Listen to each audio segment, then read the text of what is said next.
So here you say that Colin Kaepernick's a true patriot. Can you explain your stance on Colin?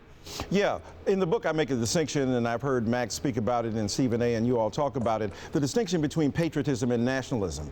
And I think Colin Kaepernick says, look, a patriot is a person who is committed to the country and willing to see it do better because of the values and virtues it has expressed.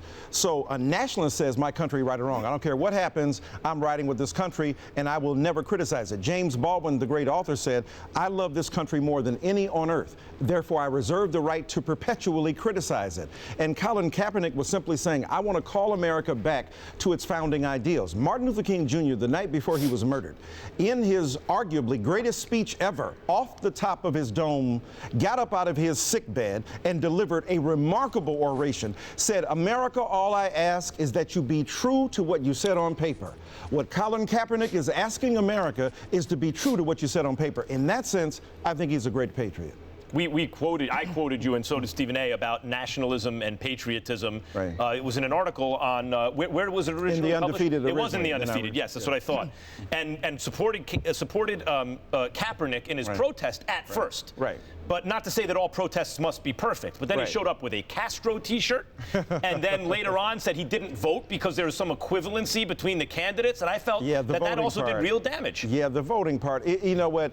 Again, it doesn't nullify the legitimacy of his point, but it does raise questions, of course, about the prudence, the civic virtue and the kind of political prudence you have. And the question is, at the end of the day, you got to make a choice. You know, look, my team for so many years, and I rode with Kobe and the Lakers and Magic and the Lakers and Wilt Chamberlain and the Lakers. Look, the finals were the Cleveland Cavaliers versus the Golden State Warriors. It's no sense for me to sit around and go, well, I think Kobe should be in. I think the Lakers should. That's who it is. That's the team. And if you're going to vote on and participate in arguments about championships, those are the two teams. It was Hillary and Trump. There were two people there. For you to say, well, they both messed up and therefore not to vote, misses the kind of political insight that could say to him, you always have to make tough choices. Politics is not about perfection. It's about compromise, and it's about seeing your way through the difficulty to find not the ideal position, but a workable and useful one.